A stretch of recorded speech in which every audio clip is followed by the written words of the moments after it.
Donc, on va recommencer. Donc, je disais que ce soir, on est dans l'Évangile de Matthieu au chapitre 19. L'Évangile de Matthieu au chapitre 19. Puis on lit à partir du verset 1. Donc, Matthieu 19 et le verset 1. Lorsque Jésus eut achevé ses discours, il quitta la Galilée et alla dans le territoire de la Judée au-delà du Jourdain. Une grande foule le suivit, et là, il guérit les malades. Les pharisiens l'abordèrent et dirent pour l'éprouver, est-il permis à un homme de répudier sa femme pour un motif quelconque? Il répondit, n'avez-vous pas lu que le Créateur au commencement fit l'homme et la femme, et qu'il dit, c'est pourquoi l'homme quittera son père et sa mère et s'attachera à sa femme, et les deux deviendront une seule chair. Ainsi, ils ne sont plus deux, mais ils sont une seule chair. Que l'homme donc ne sépare pas ce que Dieu a joint. Pourquoi donc, lui dirent-ils, Moïse a-t-il prescrit de donner à la femme une lettre de divorce et de la répudier? Il leur répondit, c'est à cause de la dureté de votre cœur que Moïse vous a permis de répudier vos femmes. Au commencement, il n'en était pas ainsi. Mais je vous dis que celui qui répudie sa femme, sauf pour infidélité. Puis ici, là, c'est bien de souligner que dans la version Darby, il va dire sauf pour fornication. Donc, il y a vraiment une différence entre fornication ou adultère. Donc, sauf pour fornication et qui en épouse une autre commet un adultère. Ses disciples lui dirent, si telle est la condition de l'homme à l'égard de la femme, il n'est pas avantageux de se marier. Il leur répondit, tous ne comprennent pas cette parole, mais seulement ceux à qui cela est donné. Car il y a des eunuques qui le sont dès le ventre de leur mère. Il y en a qui le sont devenus par les hommes. Il y en a qui se sont rendus tels eux-mêmes, à cause du royaume des cieux. Que celui qui peut comprendre, comprenne. Amen. Donc, si vous vous rappelez, la semaine passée, on avait terminé sur le sujet du pardon. Puis on avait dit que c'est très important le pardon quand on est offensé.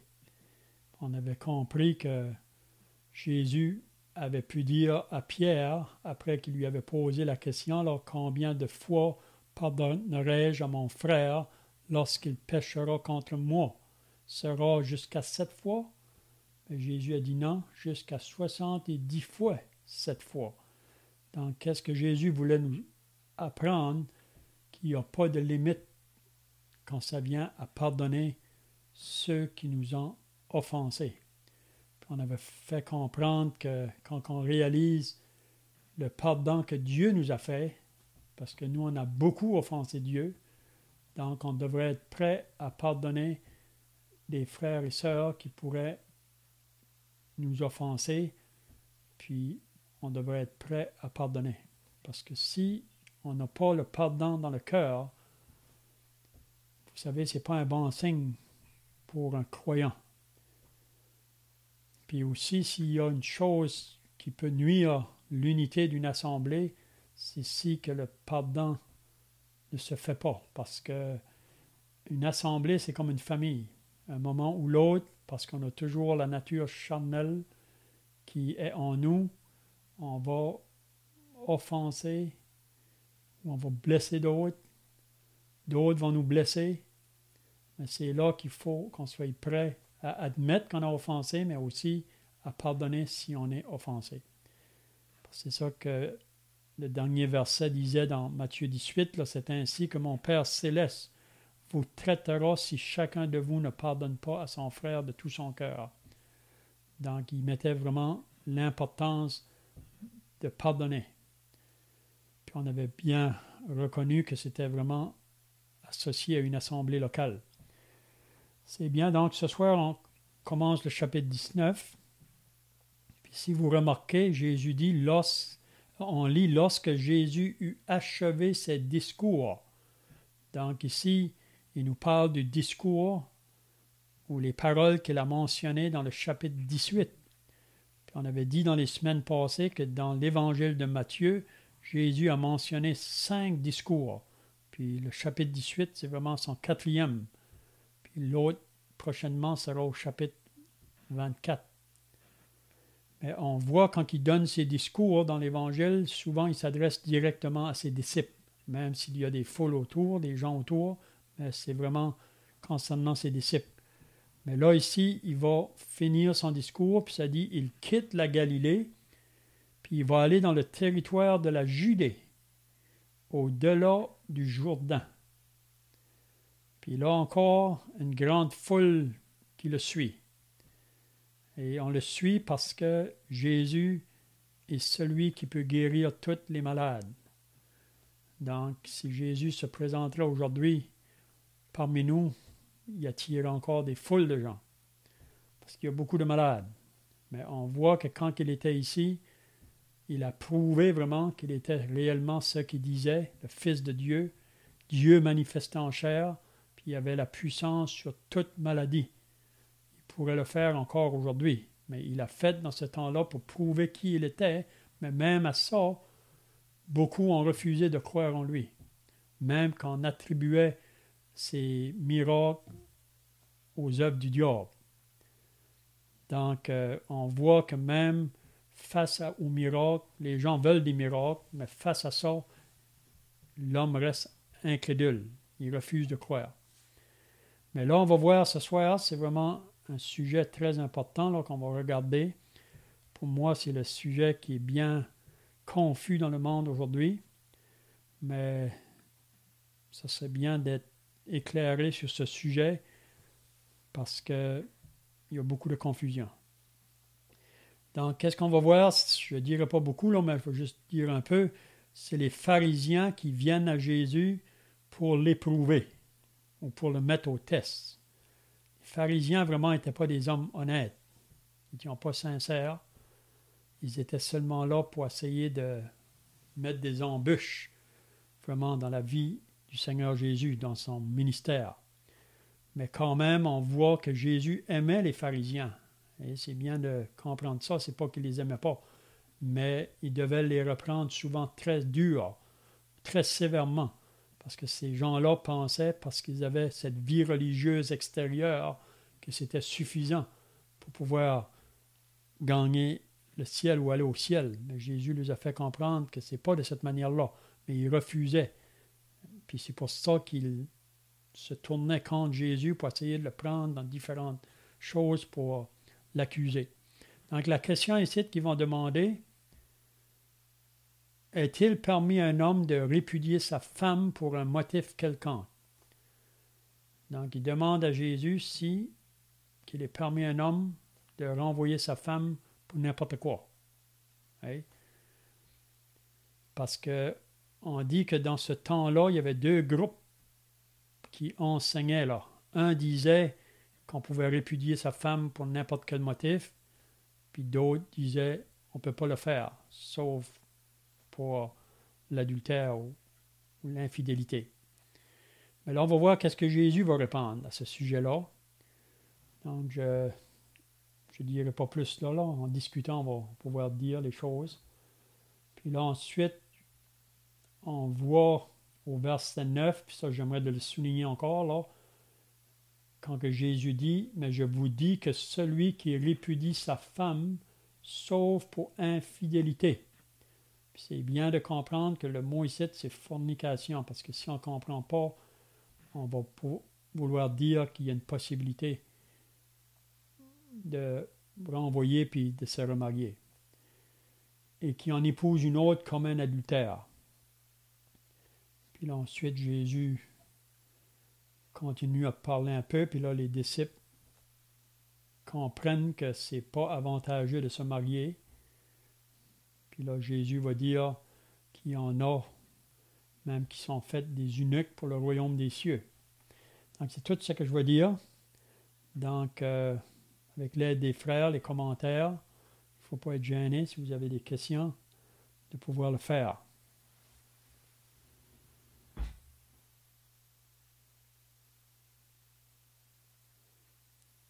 Donc, on voit dans l'évangile de Matthieu, dans son premier discours, dans l'évangile de Matthieu, chapitre 5, Jésus a touché un peu, pas beaucoup, il a simplement dit, le verset 9 qu'on voit ici, là, il a dit aussi dans le chapitre 5 de Matthieu.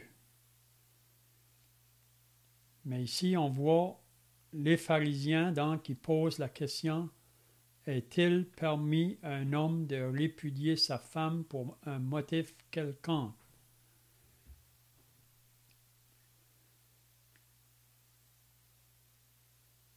Qu'est-ce qu'il voulait en demander à Jésus ici, là? Qu'est-ce que ça veut dire?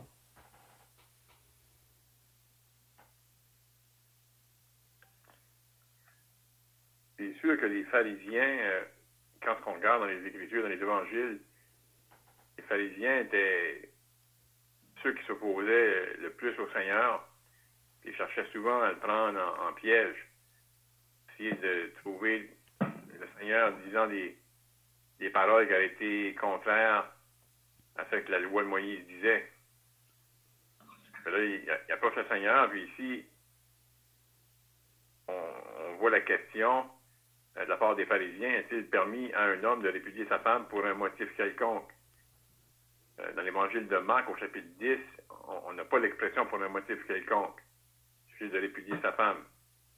Et apparemment qu'il y avait, parmi les différents groupes religieux juifs, il y avait deux lignes de pensée. Il y en avait, j'oublie qui pensait quoi, mais il y en avait un qui disait qu'on pouvait répudier, mais peut-être pour l'adultère, ou la fornication, puis d'autres disaient qu'on pouvait répudier sa femme pour n'importe quel motif.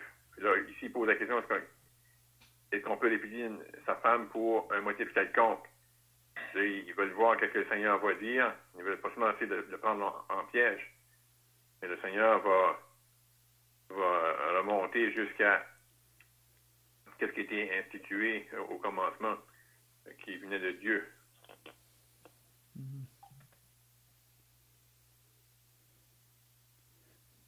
Donc, comme que Claude vient de dire, ces deux groupes-là, là, il dit que c'était les disciples de Hillel ou les disciples de Shamaï. Puis Hillel disait qu'on peut répudier notre femme pour n'importe quel motif. Et si que ma femme ne me souhaite pas après que je l'ai mariée, là, s'il y a des choses qu'elle fait qui me déçoivent, je pourrais la renvoyer. Puis ça pouvait être différents aspects, là. Il y a qu'on enseigne ça. Mais comme le frère vient de dire, l'autre groupe, eux, ils disaient que c'était seulement pour le côté d'infidélité. Mais là, les pharisiens, eux, quand ils viennent, ils demandent cette question-là au Seigneur, est-il permis de répudier notre femme? Mais Jésus va répondre à cette question-là, là, c'est très simple, sa réponse, mais comme le frère vient de dire, il retourne à la création. Il retourne à la création. Donc, si on s'arrêterait au verset 7, il n'y aurait pas de problème. Parce que Dieu avait dit au début que l'homme quittera son père et sa mère et s'attachera à sa femme. Ça, c'est bien de remarquer ça. Il ne dit pas à ses femmes, parce qu'il y a certains groupes aujourd'hui qui croient à la polygamie. Mais ici, c'est très clair. Au début, Dieu a dit que l'homme va quitter son père et sa mère et s'attache à sa femme, et les deux deviendront une seule chair, ou deviendront un. Donc c'est ça, quand que Dieu a institué, on peut dire, le lien entre l'homme et la femme, ils deviennent un. C'est pour ça qu'il dit, ainsi ils ne sont plus deux. Ils sont deux, mais ils sont un ensemble, parce qu'on forme une seule chair. Ils ne sont plus deux, mais ils sont une seule chair. Puis qu'est-ce que Jésus dit? Donc, il répond directement là, à la question des pharisiens qui viennent lui demander. Que l'homme donc ne sépare pas ce que Dieu a joint. Donc ça, c'est la volonté directive de Dieu. La volonté directive. Parce qu'il y a aussi le côté de la volonté permissive. Mais il cite la volonté directive de Dieu au début. L'homme donc ne sépare pas ce que Dieu a joint. Donc il n'y a pas aucune raison quand que l'homme et une femme sont unis dans le lien du mariage, il n'y a aucune raison valable qu'on peut renvoyer notre femme. Puis même si vous vous rappelez quand vous avez fait les vœux à votre mariage, le vœu vraiment, c'est jusqu'à ce que la mort nous sépare. Puis c'est un vœu, on ne peut pas rendre un vœu. C'est jusqu'à ce que la mort nous sépare, dans les bons, dans les mauvais jours. Il faut rester ensemble. Donc, je ne sais pas si les frères ont d'autres pensées là.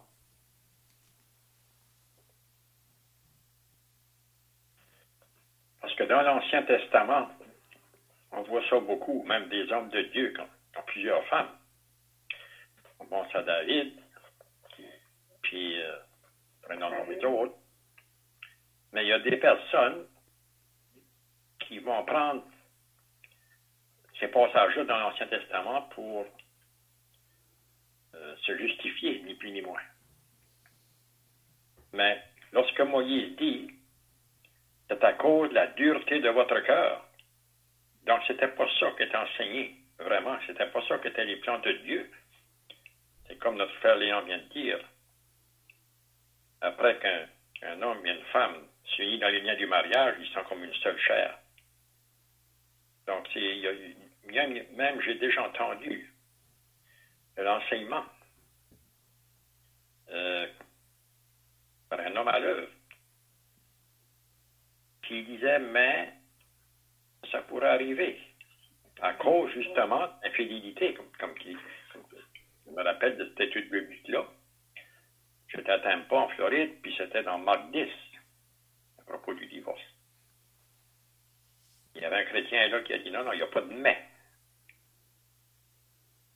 Et il y avait eu pas mal une discussion élevée là-dessus. Mais il faut quand même se fier sur la parole du Seigneur dans le Nouveau Testament. Mm-hmm.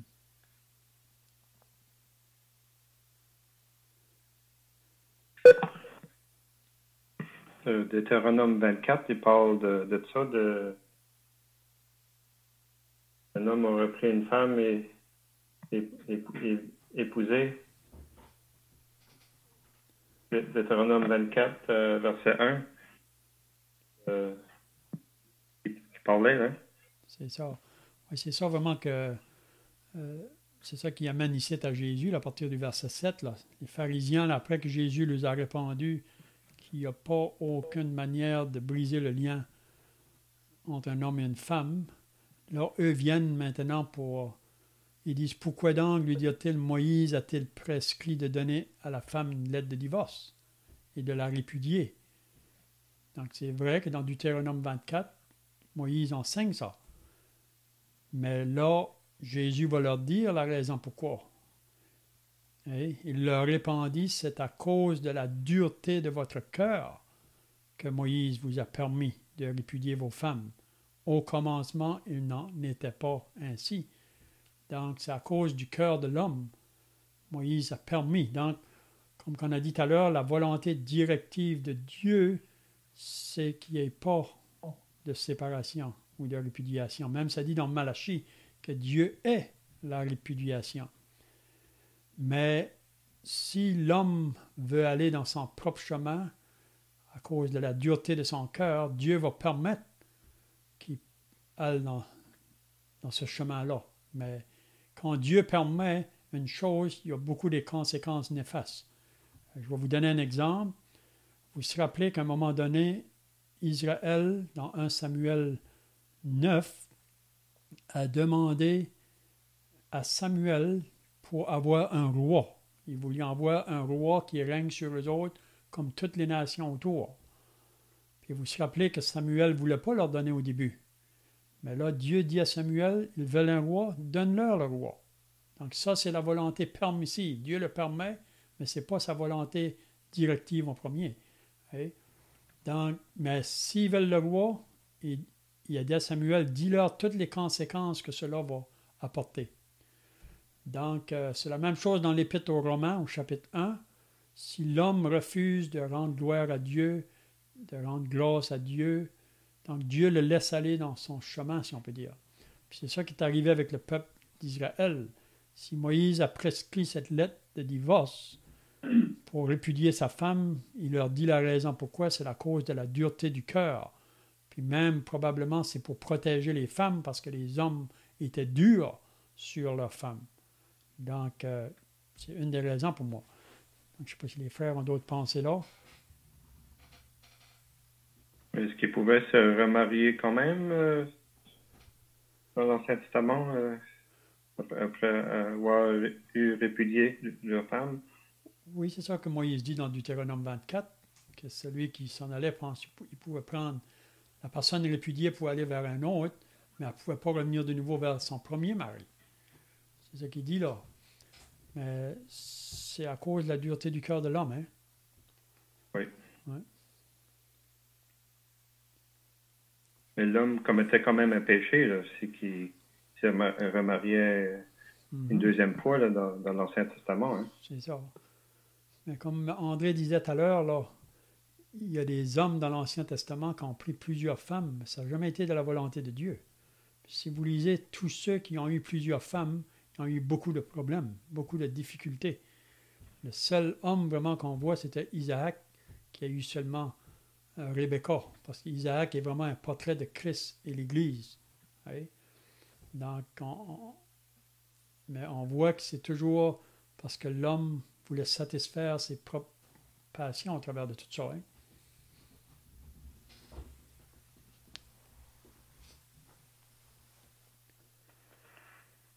Comme que c'était soulevé, si le Seigneur va faire la nuance, lorsque les pharisiens posent la question, pourquoi donc, lui dit-il, Moïse a-t-il prescrit?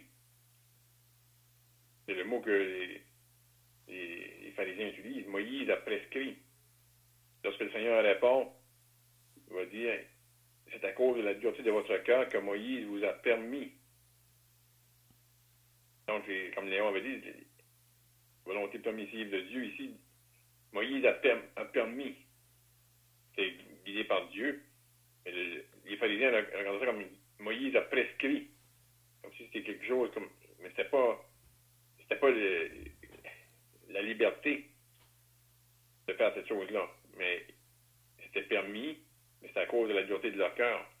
Donc, en faisant ça, qu'est-ce que ça démontrait pour même la femme qui avait une lettre de répudiation?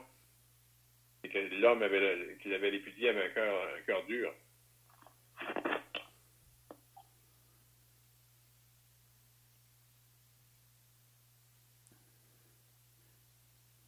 Donc, je ne sais pas si les frères ont d'autres pensées là ici, d'autres questions jusqu'ici.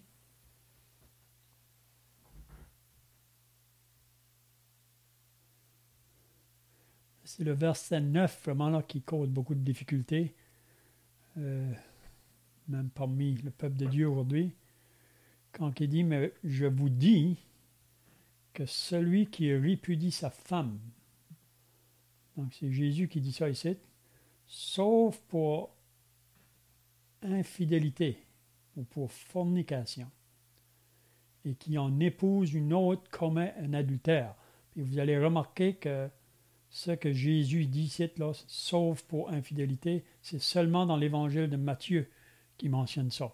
Si vous lisez dans Matthieu 10, il ne mentionne pas ce sauf pour infidélité-là, ni dans l'évangile de Luc, mais c'est seulement ici, parce qu'il faut se rappeler que l'évangile de Matthieu est plutôt adressé aux Juifs, en premier là. Donc, c'est la raison pourquoi qu'il mentionne comment dire, cette case ici, là. Donc, je vous dis que celui qui répudie sa femme, sauf pour infidélité ou fornication, et qui en épouse une autre, commet un adultère. Qu'est-ce qu'il veut nous dire ici?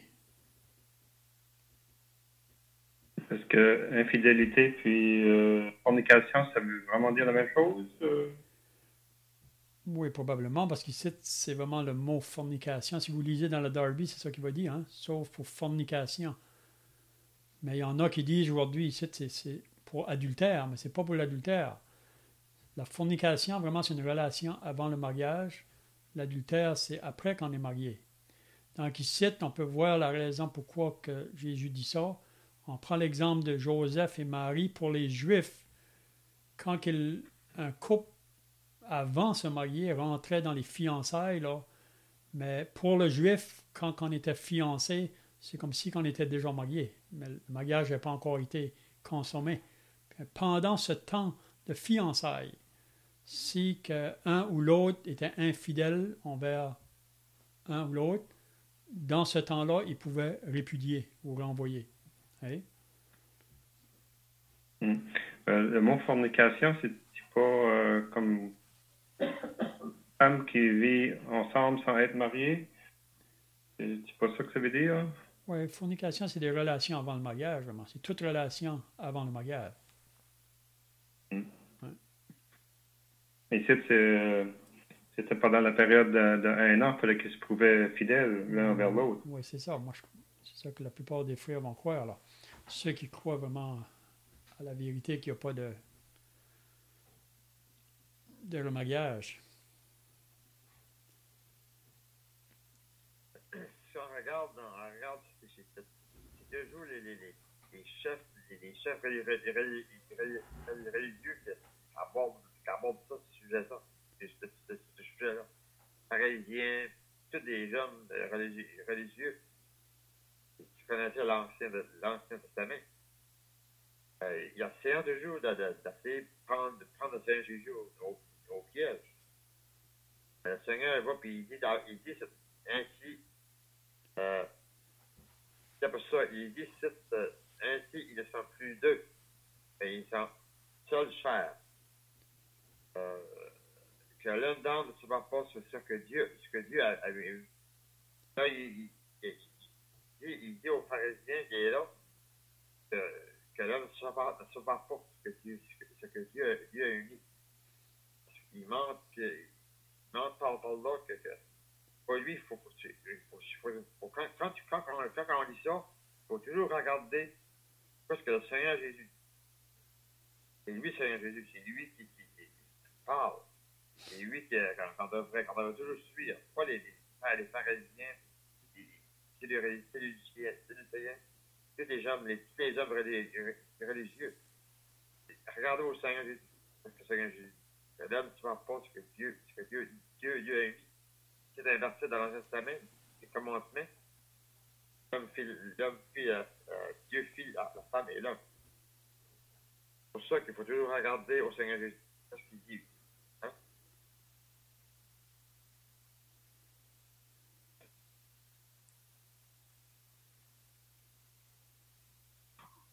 Est-ce qu'on pourrait dire ici, dans ce verset 9-là, que ce qui a été dit ici, il y a une partie, surtout le verset 9, qui est surtout dans le cadre de la loi encore, parce que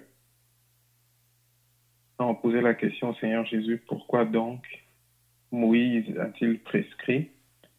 Là, ça faisait vraiment référence à la loi. Et le Seigneur Jésus-Christ qui a répondu, donné la raison pour laquelle Moïse a permis de répudier. Et il dit, mais je vous dis que celui qui répudie sa femme. Et c'est un peu comme si le Seigneur Jésus-Christ a donné vraiment une précision encore dans la loi, donc pour ceux qui sont sous la loi. Donc, est-ce qu'on peut peut dire que ce verset 9-là, c'était encore vraiment euh, surtout pour ceux qui veulent suivre la loi que ça a été dit.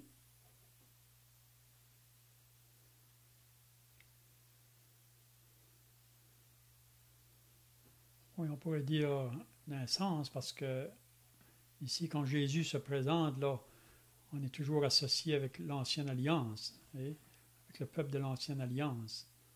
On sait que présentement, on est dans la Nouvelle Alliance. Donc, l'Église est associée dans la Nouvelle Alliance.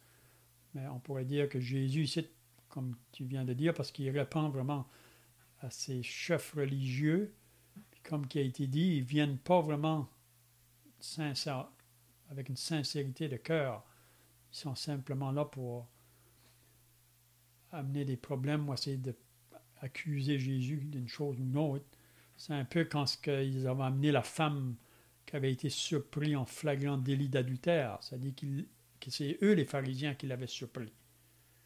Puis ils l'ont emmené à Jésus, puis encore là, ils ont fait ça pour prendre Jésus au piège. Ils ont dit, Moïse nous a prescrit de lapider de telles femmes, mais toi, qu'est-ce que tu dis? Puis c'est là que Jésus a dit, s'il y a quelqu'un parmi vous qui n'a pas péché, qu'il lui lance le premier la pierre. Mais c'était avec la même pensée, là, il essayant de prendre Jésus dans le piège. Hein?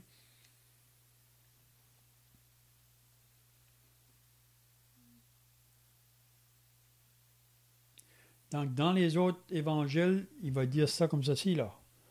Peut-être qu'on peut le lire si vous voulez, dans Marc 10. Dans Marc 10, quand il dit au verset 7, c'est pourquoi l'homme quittera son père et sa mère et s'attachera à sa femme, et les deux deviendront une seule chair. Ainsi, ils ne sont plus deux, mais ils sont une seule chair, que l'homme donc ne sépare pas ce que Dieu a joint. Puis au verset 11, qui va dire, celui qui répudie sa femme et qui en épouse une autre commet un adultère à son égard. Donc la personne qui répudie sa femme pour en prendre une autre, il commet un adultère à son égard. Et si une femme répudiée, ou si une femme quitte son mari et en épouse une autre, elle commet un adultère. Mais on voit que dans Marc, il n'y a pas vraiment de sauf pour infidélité. Il ne mentionne pas ça là. Ni dans Luc non plus. Mais ici, c'est comme que je dis, là, c'est parce qu'il parle vraiment au peuple juif, si on pourrait dire, là. À cause comment que le mariage se faisait parmi eux. On peut dire qu'il cite là que Moïse, quand ça fait ça, là, on peut penser que Moïse a manqué là, par rapport au commencement de Genèse. Quand que Dieu a dit, l'homme a fait l'homme et la femme. C'est en cause ici qui a manqué, au moins que c'est en cause par rapport aux Juifs, le peuple juif.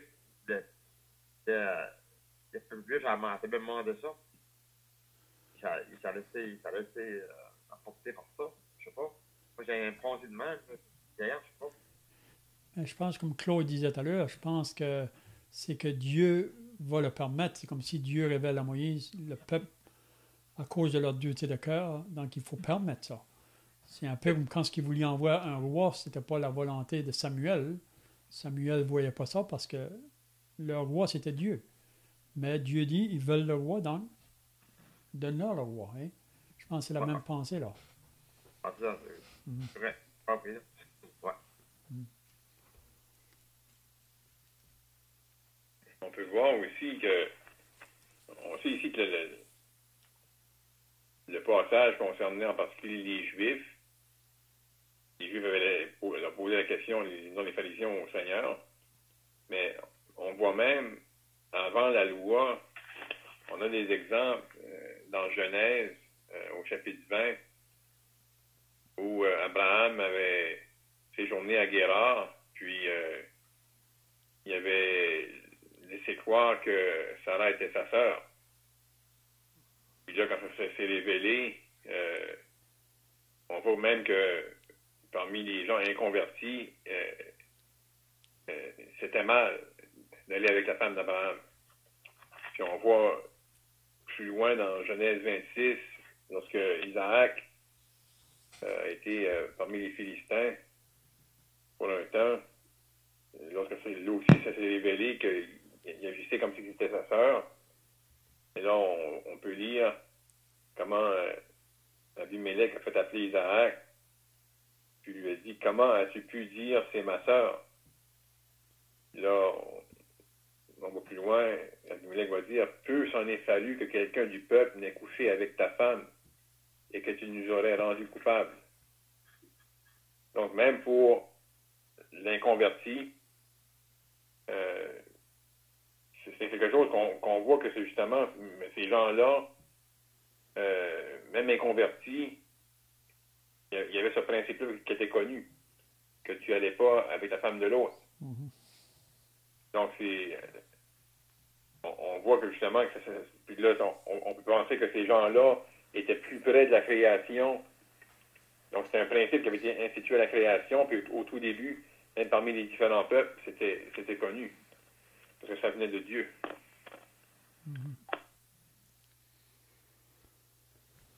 Je vois que le temps est passé, là. Si que les frères ont d'autres pensées, ou sinon, on va terminer par la prière.